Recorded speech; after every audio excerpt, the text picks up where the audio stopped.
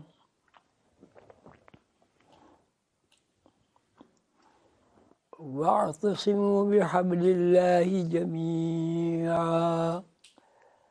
نہایت محترم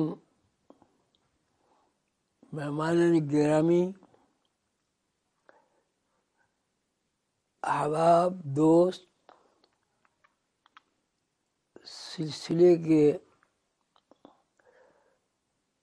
فرزندوں اور دختران، حاضرین مجلس، السلام علیکم حضور قدر بابا اولیاء رحمۃ اللہ علیہ کے 39ویں عرس کے سلسلے میں چند معروضات پیش کرنا چاہتا ہوں۔ دنیا کے نقشے پر جب نظر ڈالتے ہیں تو اس بات کا علم ہوتا ہے آدم علیہ السلام کی پیدائش سے پہلے بھی یہ دنیا اسی طرح قائم تھی۔ متقی، پرہیزگار، اچھے لوگ، شیطان صفت لوگ، اللہ کے برگزیدہ بندے سب موجود تھے۔ پھر ایسا ہوا کہ پیغمبران کرام علیہم السلام کی تعلیمات پر پردہ ڈال کر لوگ ایسے مشاغل میں مشغول ہو گئے جو اللہ کے لیے ناپسندیدہ تھے اور ہیں۔ زمین پر ابتری پھیل گئی، ظلم و ستم، بے ایمانی، مکاری، دغابازی، دھوکہ دہی اور تقریباً اللہ کے ساتھ بغاوت عام ہو گئی۔ ابلیس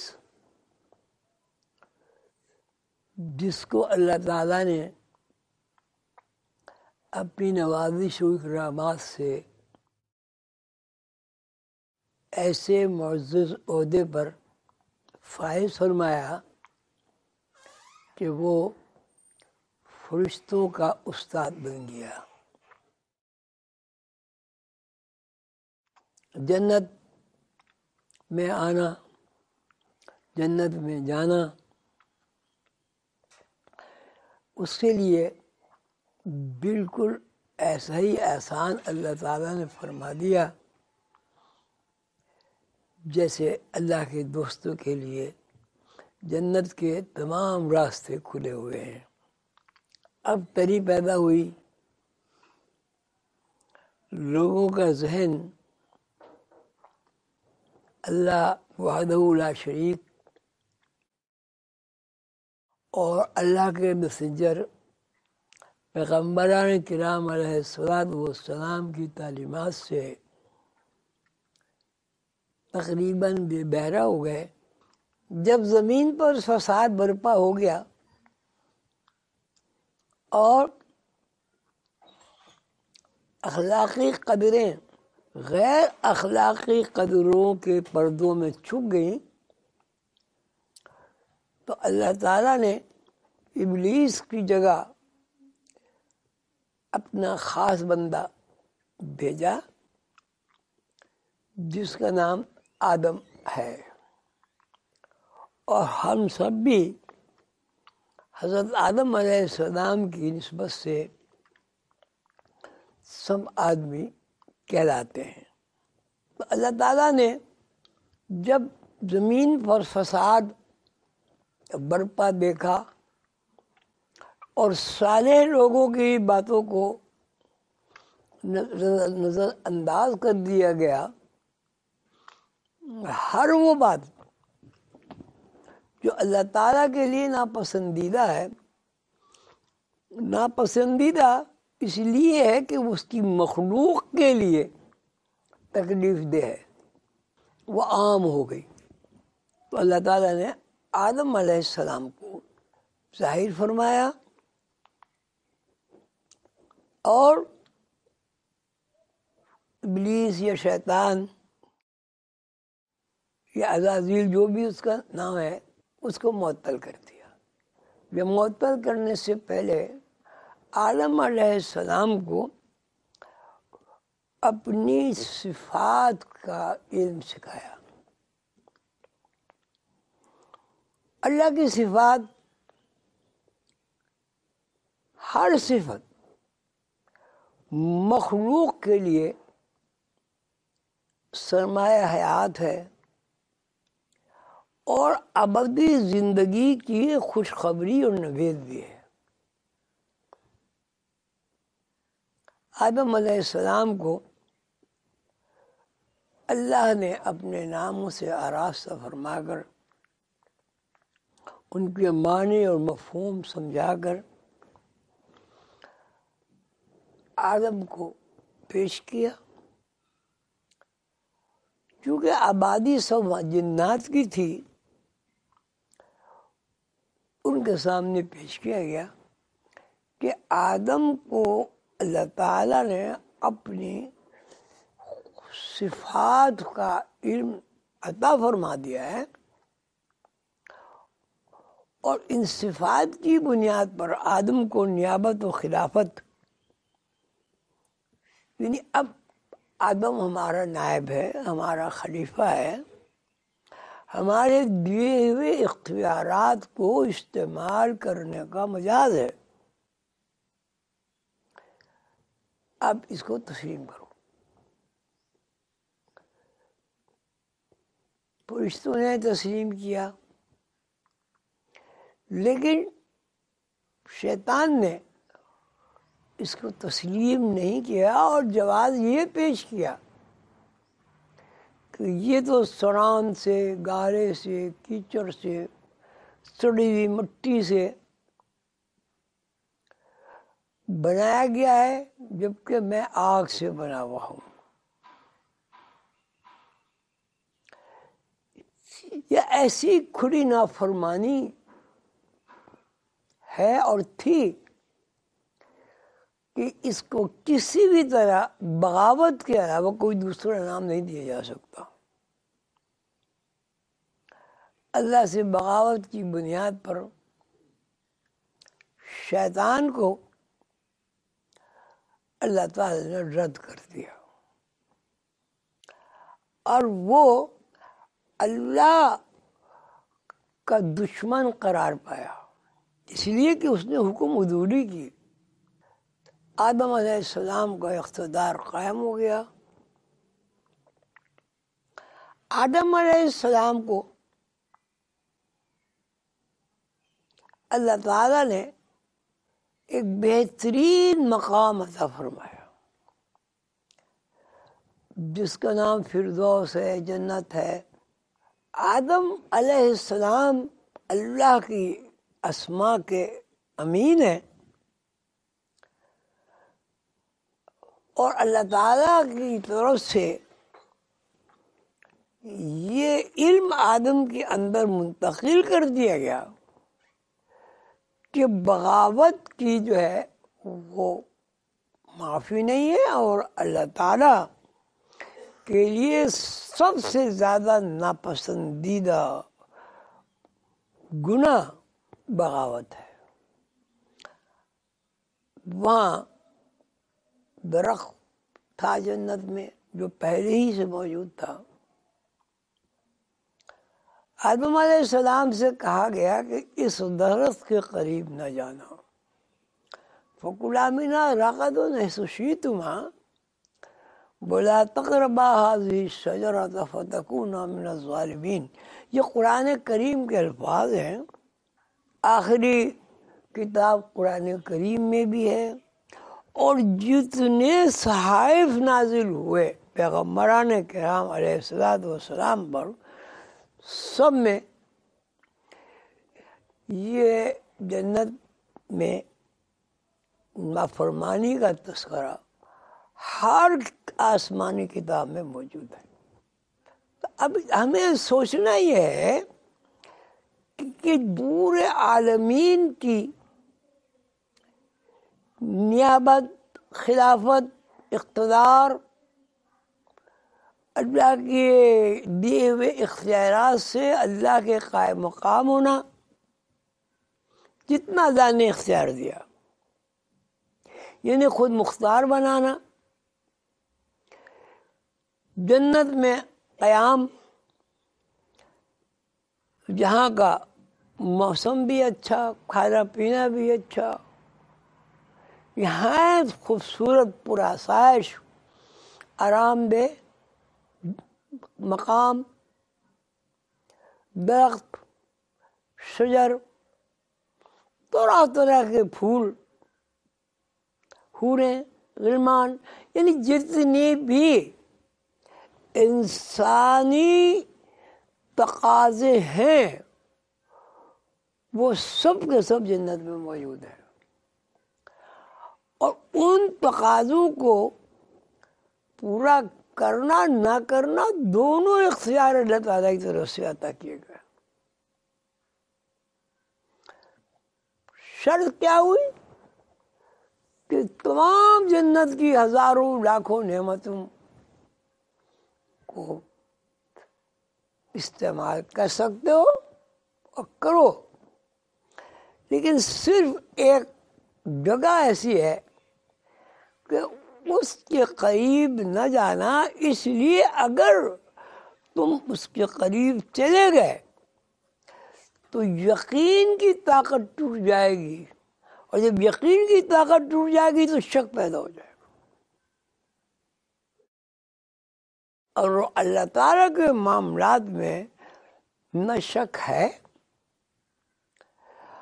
اور نہ ہی اللہ تعالیٰ شک کو پسند کرتے ہیں۔ اللہ کی کتاب قرآن کریم اور دوسری تمام آسمانی کتابیں، سب میں آپ کو یہ آیت ضرور ملے گی کہ جو کچھ اس کتاب میں لکھا گیا ہے اس میں شک نہیں ہے۔ تو آدم علیہ السلام کو جس درخت کے قریب جانے سے منع کیا تھا،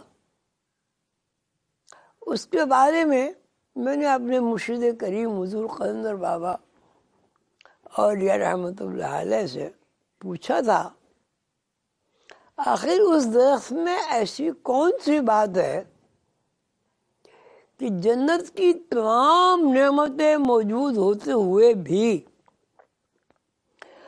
اللہ تعالیٰ کے منع کرنے کے باوجود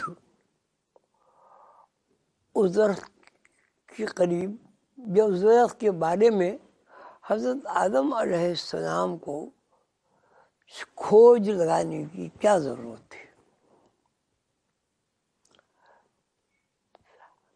علاوہ دوسری باتوں کے انہوں نے فرمایا، حضور قلندر بابا کا ارشاد ہے کہ ایک درخت ہے اور اس درخت کی جو حیت ہے وہ تمام دوسرے درختوں سے ممتاز ہے، اور وہ درخت مسلسل رنگ تبدیل کرتا ہے، اس میں پھول بھی ہیں، پتے بھی ہیں، شاخیں بھی ہیں، طرح طرح کی ہر چیز ہے، لیکن ابھی آپ نے دیکھا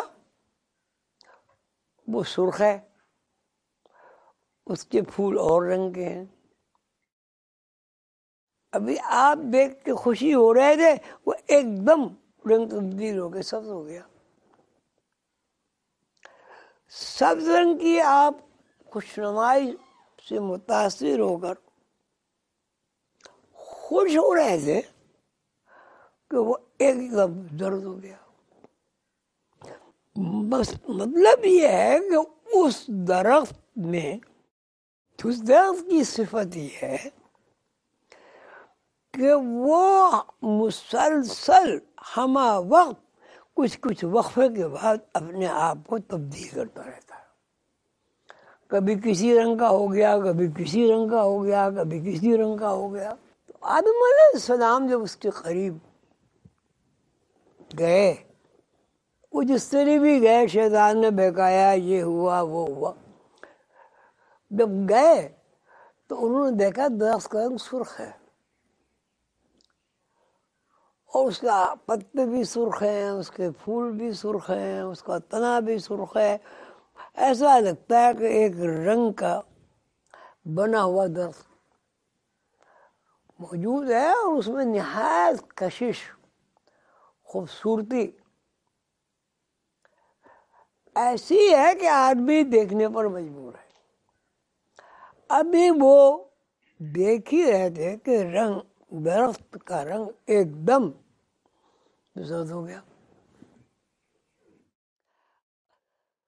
ابھی وہ اس کی ہی تعریف کر رہے تھے کہ یہ تو ہر چیز زرد ہو گئی، کس قدر خوبصورت چمکدار. وہ رنگ ایک دم سبز ہو گیا. اتنے رنگ اس نے بدلے کہ شمار ممکن نہیں رہا. آپ غور کیجئے اس سے ہوا کیا؟ ہوا کیا اس سے؟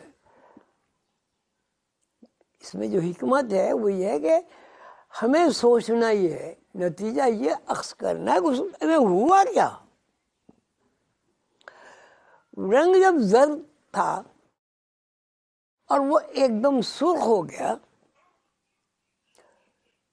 تو وہ خوش ہوئے کہ واہ سبحان اللہ یہ تو سرخ ہو گیا. اب سرخ سے ایک دم نیلا ہو گیا، نیلے سے سبز ہو گیا، سبز سے سفید ہو گیا. تو اب ان کے ذہن میں یہ بات کسی بھی طرح نہیں آئی کہ اس درخت کا رنگ کیا ہے.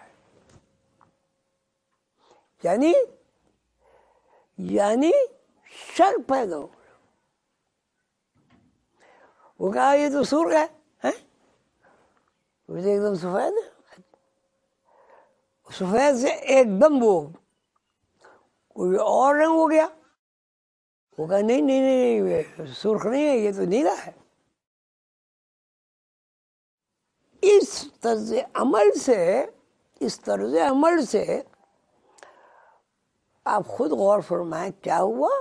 شک پیدا ہو گیا کہ نہیں نہیں سرخ نہیں ہے، یہ تو زرد ہے. وہ زرد سے جب رنگ بدلا سبز ہوا، یہ تو سبز ہے. اب اس سے وہ بیج بویا گیا جہاں ایک مرکز پہ یقین جو تھا وہ قائم نہیں رہا. یہ شک جو ہے وہ شیطانی حرب ہے. اس شیطان کی صفات ہے شک کرنا. اللہ تعالیٰ کے پسندیدہ بندوں کے اندر شک نہیں ہوتا، یقین ہوتا ہے. اگر یقین نہ ہو، آپ اپنی زندگی میں غور کریں، اگر یقین نہ ہو تو آپ کھانا نہیں کھا سکتے. کھانے میں اگر آپ کو کوئی یہ کہہ دے کہ یہ زہریلا کھانا ہے اور آپ اس کی بات پر یقین کر لیں، کبھی بھی وہ کھانا نہیں کھائیں گے جبکہ اس کھانے میں زہر نہیں ہے. یہاں سے جو طرز فکر ہے سوچنے کی، اس طرز فکر میں ایلیوژن پیدا ہو گیا. کبھی ذہن نے کہا یہ سرخ ہے، ابھی تھوڑی دیر میں کہا نہیں یہ تو سفید ہے. سفید رنگ کو پھر دیکھا انہوں نے کہ بھائی یہ تو نابی ہے. تو اتنی رنگ آمیزی ہوئی کہ وہ شک میں گرفتار ہو گئے. تو اس کا مطلب یہ ہوا کہ شک کی بنیاد یہ ہے کہ آدمی کسی ایک نقطے پر جس کی سند نہ ہو اپنا ذہن مرکوز کر کے اور اس پہ یقین کر لے.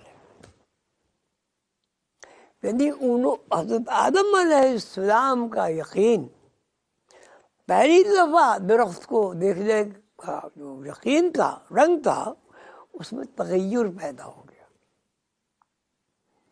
اب تغیر کو اللہ تعالیٰ نے منع کیا تھا کہ وہاں تو تغیر ہے ہی نہیں.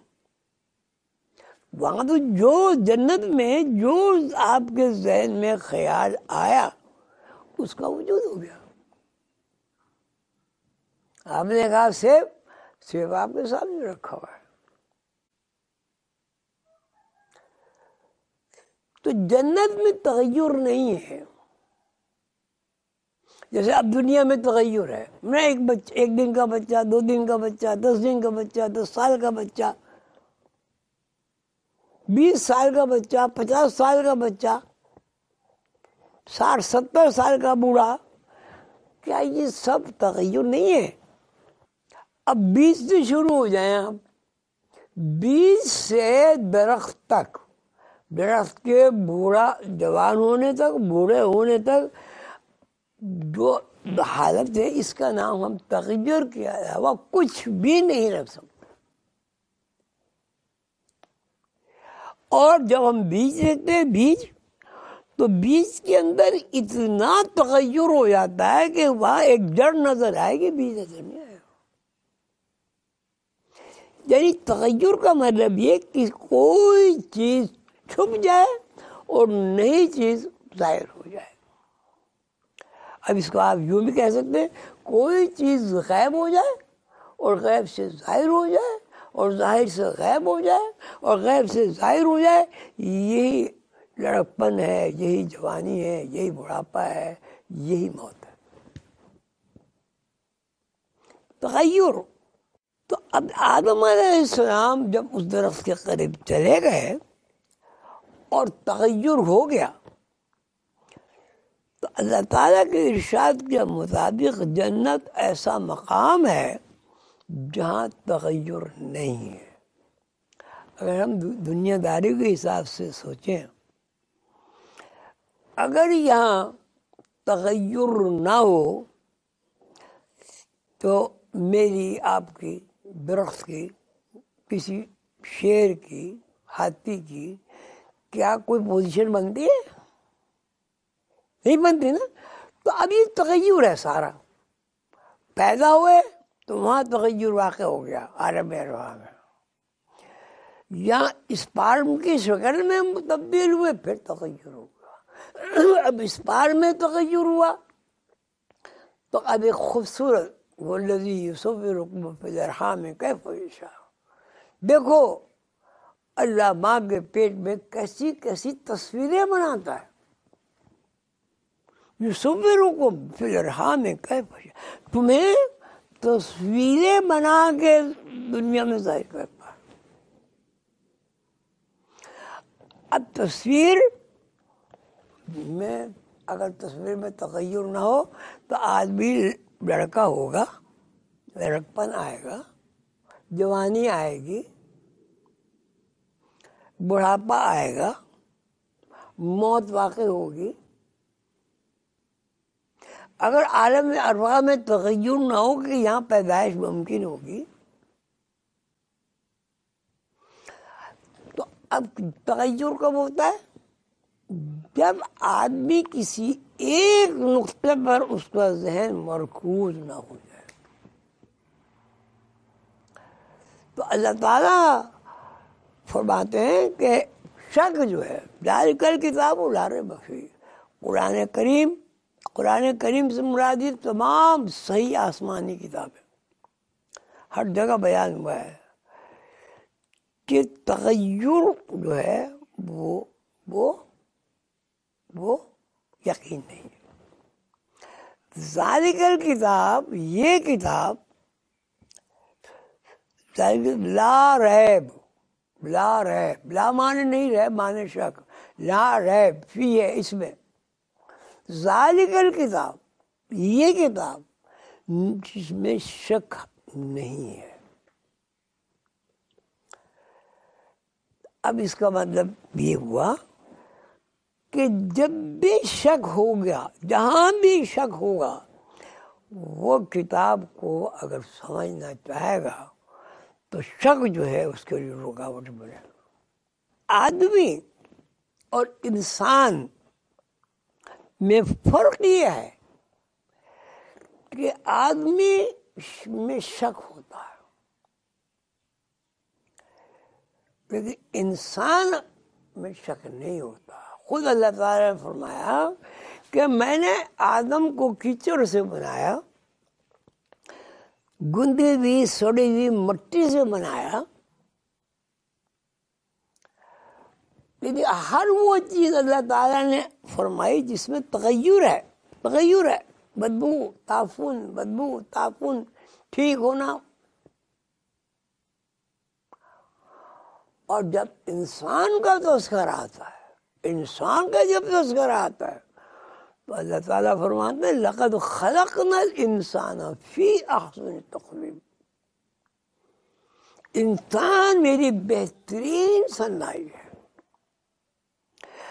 انسان کی پہچان ہی ہے کہ اس میں شک نہیں ہوتا. لقد خلقنا الانسان فی احسن تقویم. انسان اللہ تعالیٰ کی بہترین صنائی ہے. ثم رددناہ اسفل سافلین. اب یہ جو انسان جو ہے یہ اسفل سافلین میں پڑا ہوا ہے. اسفل سافلین سے مراد جہاں تغیر ہے.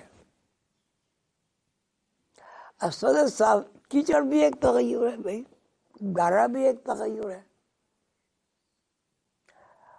اور گھٹنا بڑھنا بھی ایک تغیر ہے.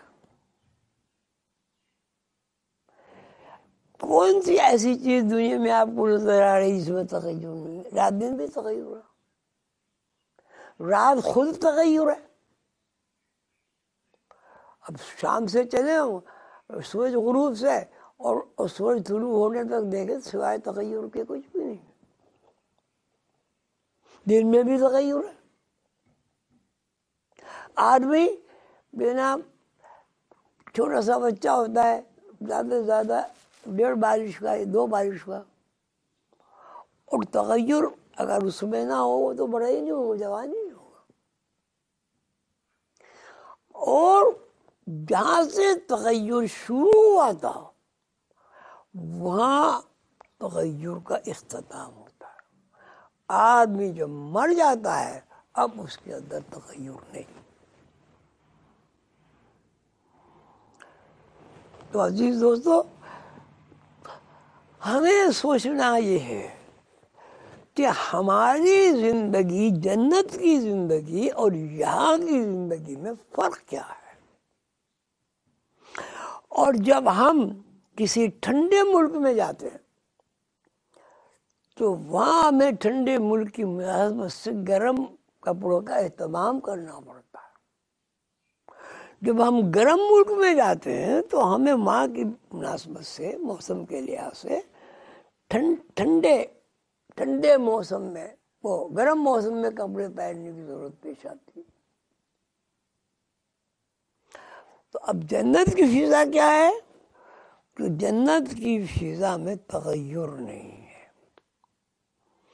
وہاں آدمی جس عمر میں چلا گیا بس اس پہ قائم ہے.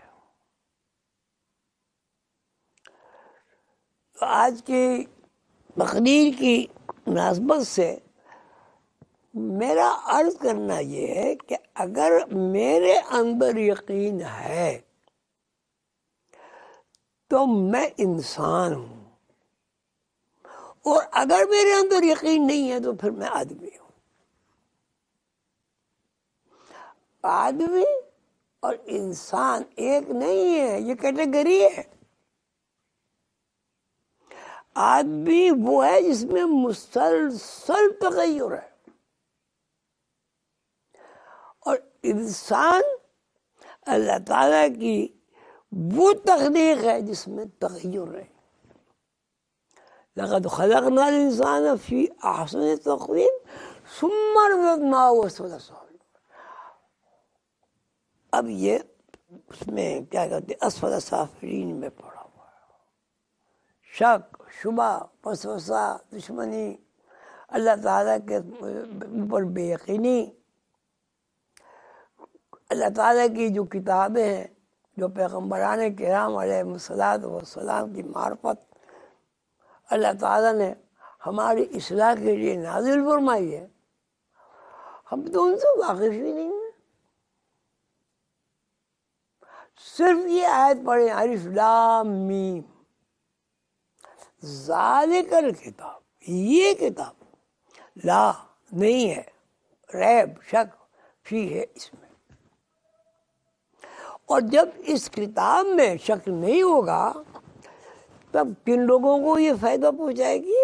ہدی للمتقین. یہ متقی لوگوں کے لیے ہدایت کا سرچشمہ ہے. ذالک الکتاب لا ریب فیہ ہدی للمتقین. متقین کا ترجمہ حضور قلندر فرماتے ہیں جو بندہ احتیاط سے کام لے. احتیاط سے مراد یہ ہے کہ دو رخوں میں سے ایک رخ کو پسند کرے جس رخ میں یقین ہے، اللہ تعالیٰ کے ارشاد کے مطابق یقین ہے. اس کیٹیگری میں اللہ تعالیٰ فرماتے ہیں ہدی للمتقین الذین. متقی لوگ کون ہیں؟ ہدی للمتقین الذین یؤمنون بالغیب. غیب پر یقین ہے ان کا. یقین کبھی بھی بغیر دیکھے نہیں ہوتا، یا ہوتا ہے. اور اگر یقین آپ نے کر بھی لیا، دوسرا آدمی اس سے زیادہ دلیل سے بات کرے، آپ اس میں یقین کریے. ہدی للمتقین، متقی لوگوں کے لیے ہدایت ہے. متقی لوگ کون ہیں؟ جو اللہ کے ہدایت یافتہ ہیں، جو محتاط ہیں، جو اللہ کی تعلیمات کو اور شیطانی حرکات و سکنات کو اچھی طرح سمجھتے ہیں. الذین یؤمنون بالغیب. غیب کو دیکھتے ہیں، ایمان لاتے ہیں غیب پر. اس سے کیا بات ہے؟ ایمان لاتے ہیں غیب پر. ایمان کا مطلب ہے یقین. ایمان المتقین الذین یؤمنون بالغیب. وہ لوگ کون ہیں؟ وہ لوگ ہیں جو غیب پر یقین رکھتے ہیں. یقین مشروط نہیں ہے. جہاں شک ہوگا وہاں یقین نہیں ہوگا، جہاں یقین ہوگا وہاں شک نہیں ہوگا. الذین یؤمنون بالغیب. اب اللہ تعالیٰ فرماتا ہے وَیُقِیمُونَ الصَّلَاةَ. قائم کرتے ہیں صلاۃ. صلاۃ مانے اللہ تعالیٰ کے ساتھ ان کا تعلق اس طرح قائم ہو جاتا ہے کہ وہ راضی برضا رہتے ہیں، وہی کام کرتے ہیں جو اللہ کو پسند ہے، اور اس کاموں سے احتیاط کرتے ہیں جو اللہ کو پسند نہیں ہے. محترم دوستو، عزیزان گرامی، میرے بچوں، میرے بھائیوں، میرے بزرگوں، اگر ہمیں پوری نوع انسانی کو یقین کی دولت حاصل نہیں ہوتی تو پھر بھٹکنے کے سوا ہمارے پاس کوئی راستہ ہی نہیں ہے. اور اگر یقین کی دولت ہمیں حاصل ہو گئی بس پھر ہماری یہ دنیا بھی ہمارے لیے جنت ہے اور جنت بھی ہمارے لیے جنت ہے. پھر دوزخ ہمارے قریب نہیں آئے گی. ہدی للمتقین ہدایت دیتی ہے متقی لوگوں کے لیے. متقی ان لوگوں کو کہتے ہیں جو احتیاط برتتے ہیں، جو شیطنت کو اور اللہ تعالیٰ کی حاکمیت کو سمجھتے ہیں. اور جب شیطنت کو سمجھتے ہیں تو اس سے کنارہ پش ہو جاتے ہیں، دور ہو جاتے ہیں اور اللہ سے قریب ترین ہو جاتے ہیں. اللہ تعالیٰ خود فرماتے ہیں جہاں تم دو ہو میں وہاں تیسرا ہوں. جو تم کرتے ہو میں دیکھتا ہوں، جو کہتے ہو سنتا ہوں. اس کے باوجود تم میری طرف رغبت اگر نہیں کرتے میں تمہیں رزق دیتا ہوں. زمین کو تمہارے لیے ساری زمین کو پہاڑ نہیں بنا دیا. پہاڑ بھی تو ہے، ساری زمین پہاڑ ہو جاتی. یہ سارا گندم اور کھیت اور باڑی اور پھل فروٹ کہاں سے ہوتے؟ پانی عطا کیا اللہ نے. اب کہتے ہیں جی وہ بارش ہوتی ہے اس کا پانی ہے. بارش تو پہلے وہ جتنا جو یہاں سمندر ہے دریا ہیں ان میں جوار بھاٹا آتا ہے, لہریں اٹھتی ہیں, وہ لہریں اٹھ کے آپس میں ٹکراتی ہیں, اور ٹکرانے کے بعد جب اس کے اندر پانی کے قطرے مصفی ہو جاتے ہیں, ہلکے ہو جاتے ہیں, تھوڑی دیر انہیں ٹھنڈ میں رکھا جائے تو برف بن جاتے ہیں, وہ آسمان میں جاتے ہیں. یعنی اب بار بار آسمان میں تھے نا, وہاں سے ٹپکتے ہیں تو تمہاری زمینیں سیراب ہوتی ہیں. اور ہر وقت بارش نہ برسے اس لیے اونچے اونچے پہاڑوں پر ہم نے آکسیجن کو کم سے کم کر دیا. جہاں آکسیجن کم ہوتی وہاں سردی زیادہ ہوتی, اور وہ پانی برف کی شکل میں تبدیل ہو جاتا ہے. جب گرمی آتی ہے سورج کی تپش ہوتی ہے, بارش نہیں ہوتی,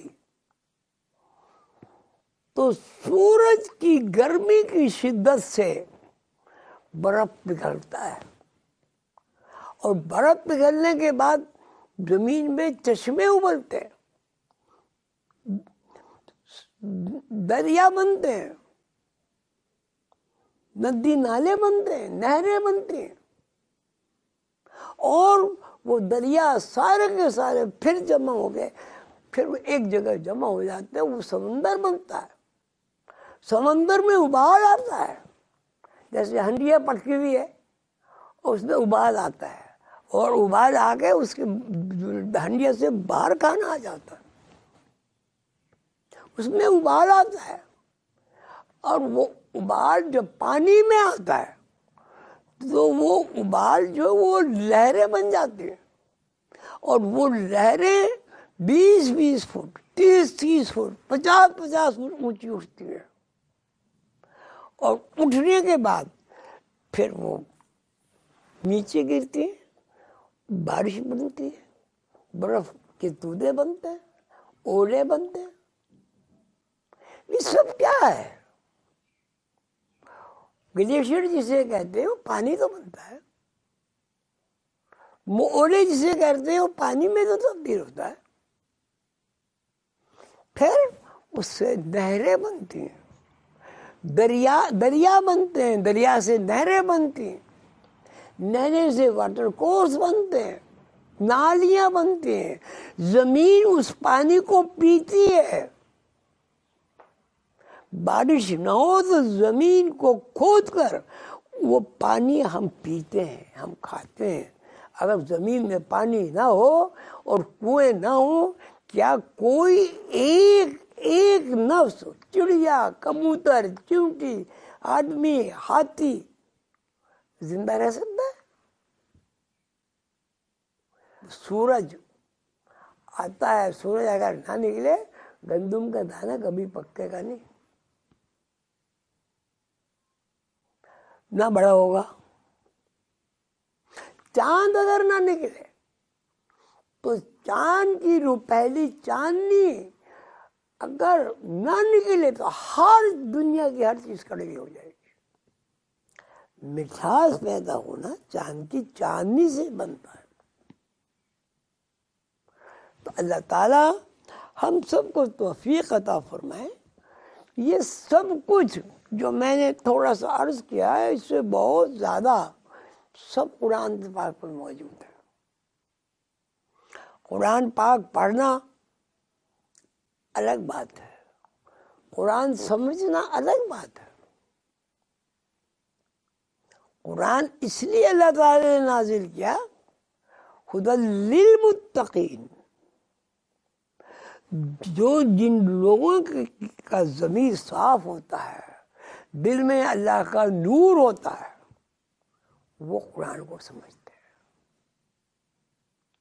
اب ہماری صورت حال یہ ہے کہ ہمیں مسلمان گھروں میں پیدا ہوئے، اب تو یہ بھی نہیں رہا، جو ہیں بچوں کو ہم صورتیں یاد کرا دیتے ہیں، چھوٹی چھوٹی صورتیں یاد کرا دیتے ہیں، ترجمہ یاد نہیں کراتے۔ اب مجھ سے لوگ شکایت کرتے ہیں، مجھے اپنا بھی ہے، بھائی اللہ اکبر نیت باندھ لی، اب جو خیالات کی الغار شروع ہوئی، سب نانی دادی مرے جیے سب یاد آ جائیں گے۔ کیوں؟ جب آپ انگریزی کتاب پڑھتے ہیں کوئی خیال آتا ہے؟ اور اگر آپ انگریزی نہ جانتے ہو پھر پڑھیں، پھر کیا ہوگا؟ اتنے خیالات آئیں گے کتاب بند کر کے رکھ دیں۔ اس وقت جو سب سے بڑی بدبختی یہ ہے کہ اللہ تعالیٰ کی جو کتاب ہے قرآن کریم اور دوسری بھی کتابیں ہیں سارے، جو سارے مذاہب کے بارے میں عرض کر رہا ہوں، بہت بڑی بدبختی ہے کہ ہم اللہ کے کلام کو نہیں سمجھتے۔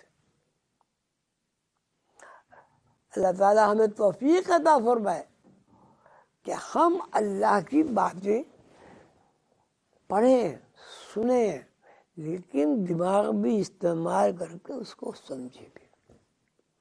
اللہ تعالیٰ ہم سب کو توفیق عطا فرمائے۔ دعا ہے اللہ تعالیٰ مجھے آپ کو قرآن پاک پڑھنے کی، سمجھنے کی توفیق عطا فرمائے، اور حضور پاک صلی اللہ علیہ وسلم کی ملفوظات حدیثیں انہیں پڑھیں، پڑھ کے ان پر عمل کرنے کی کوشش کریں۔ جب ہمیں پتہ ہی نہیں کہ حدیث کیا ہے، قرآن کیا ہے، ان کے معنی کیا ہیں، مفہوم کیا ہے، تو ظاہر فائدہ کیسے ہمیں ہوگا۔ السلام علیکم ورحمۃ اللہ وبرکاتہ۔